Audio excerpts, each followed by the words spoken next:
petit exercice. On va essayer d'étudier une fonction. Alors, on a une fonction f qui est définie par, alors sur l'intervalle i par f de x égale à ln 2x moins ln x plus 1. Maintenant, on va vérifier que f de x peut s'écrire là. On va vérifier, d'accord? On va vérifier que f de x, ok, peut s'écrire là sous la forme de f de x égale à ln 2 plus ln x sur x plus 1. Après, on va étudier et représenter graphiquement. On va démontrer que la fonction g définie de la façon suivante est une primitive de cette fonction f sur i. Après, on va déduire l'aire de la surface délimitée par la courbe CF, l'axe des abscisses et les verticales x égale à 1 et x égale à 1. Donc voilà notre travail là. Rapidement, on va à la question 1. Ok, sol. Ok, ici, à la question 1, vérifions que f de x égale à ln 2 plus ln x sur x plus 1. D'accord? On sait que f de x est quoi? F de x égale à ln 2x moins ln x plus 1. Donc, on va écrire ça comme ça, ici. En effet, nous avons ln d'un produit là, ici. ln 2x, ça peut s'écrire sous la forme de ln 2, n'est-ce pas, plus ln x, moins ln x plus 1. Ok, ln x plus 1, donc ce qui fait, normalement, f de x égale à ln 2. Maintenant, on a ln a moins ln b, ça fait ln a sur b, donc ça fait ln x sur x plus 1. Et je crois que ça que l'on devait montrer là, d'accord? Automatiquement, c'est ça. Ok, maintenant, et à la question 2, on vous dit d'étudier et représenter graphiquement f. D'accord, on va justement étudier ça.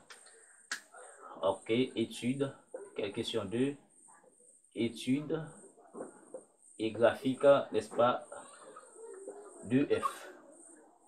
D'accord, de f, donc rapidement là, et on a déjà le domaine, la fonction est définie sur 0 à plus l'infini, donc il nous faut les limites, d'accord, il nous faut les limites, d'accord, limite aux bornes, donc il nous faut la lim, n'est-ce pas, de f quand x tend vers, maintenant on doit se situer à droite de 0, 0 plus, donc ça fait, donc ces deux fonctions là sont équivalentes, on va se servir de cela, d'accord.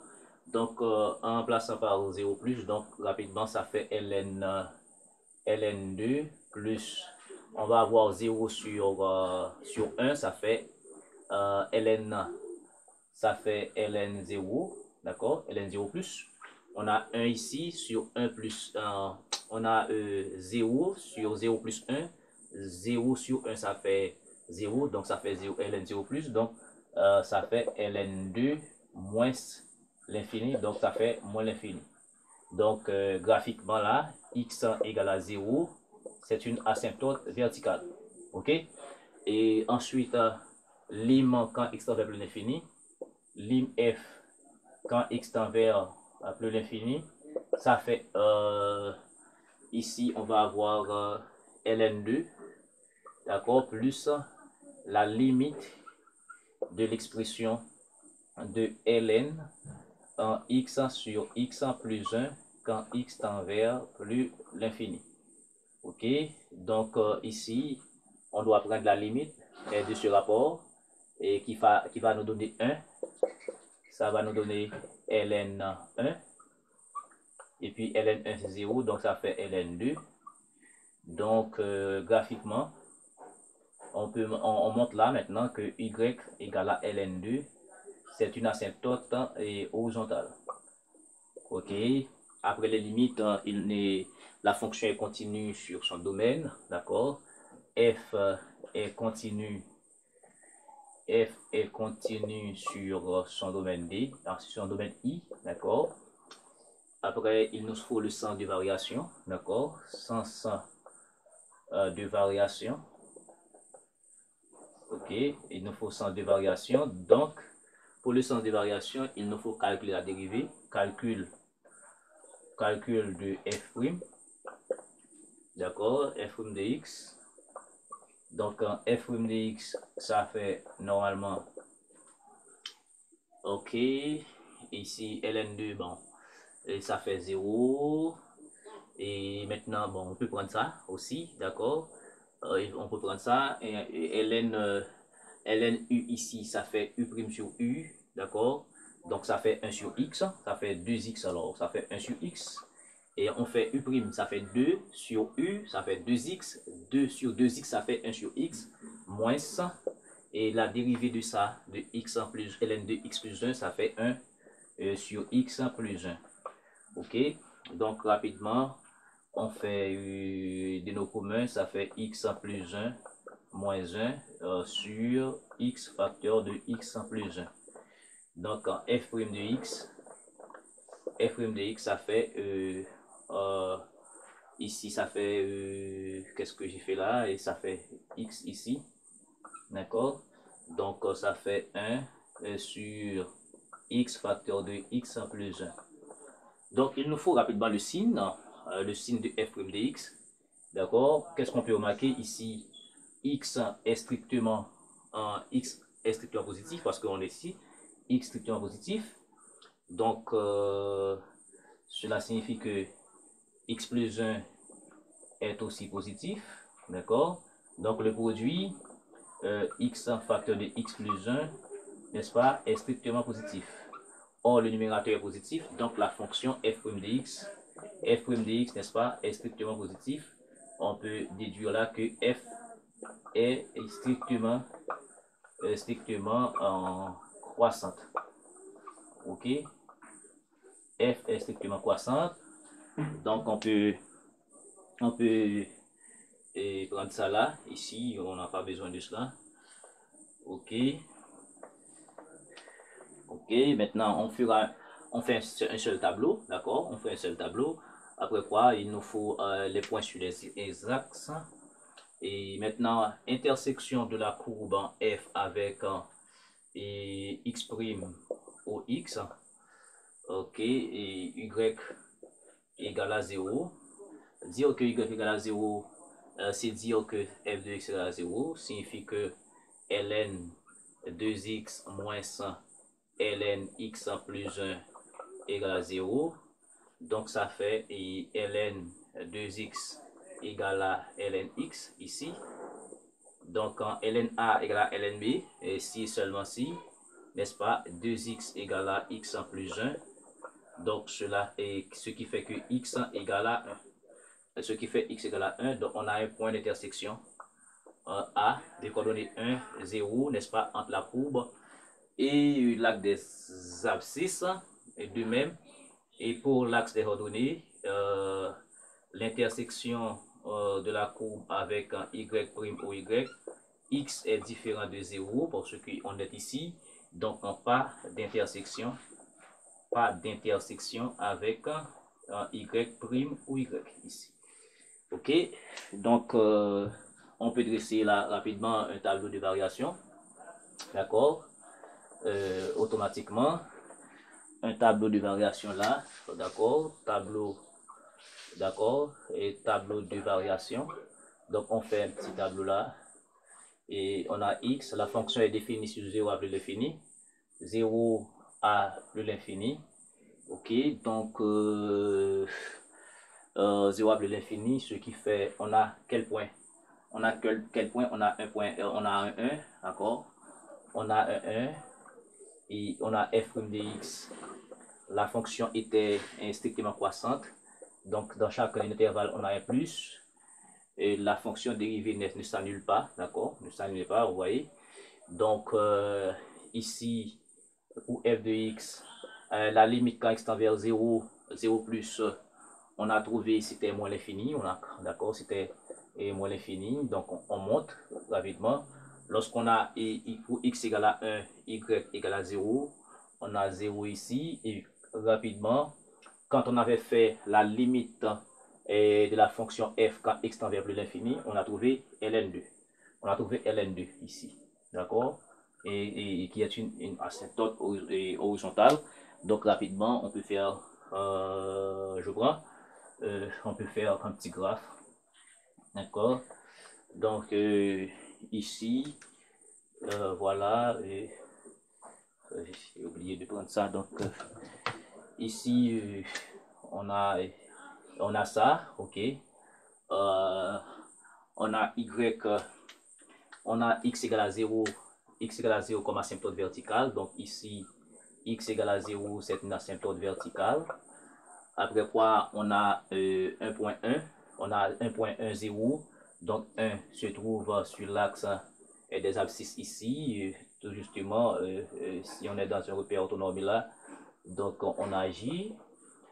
Donc ça c'est le point A, le coordonnée 1, 0 qui est là. Et puis, quelle autre chose qu'on doit faire? On a ensuite ln2 qui est une asymptote horizontale. ln2 c'est environ 0,36. Si ça c'est 0,5, 0,36 est là justement.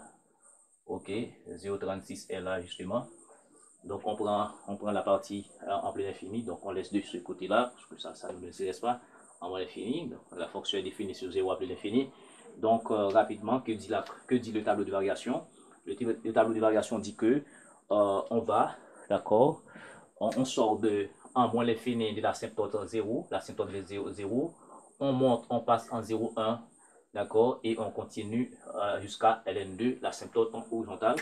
Donc rapidement, c'est ça qu'on fait là, ok, on monte et puis ici, d'accord, jusque là. Voilà, et bien, la fonction est croissante dans tous les intervalles ici. Donc c'est ça. Ok, après quoi, quelle autre question qu'on a posée? Et après le graphe, on vous dit de démontrer que la fonction f en 3, la fonction g en 3 définie par x ln 2x moins x plus 1 ln x plus 1 est une primitive de f sur i. Donc on fait ça rapidement. D'accord. Ok. Ok, je peux prendre en bas. Je peux prendre en bas, d'accord. Je peux prendre en bas. Donc ça fait rapidement ici et 3. Donc ici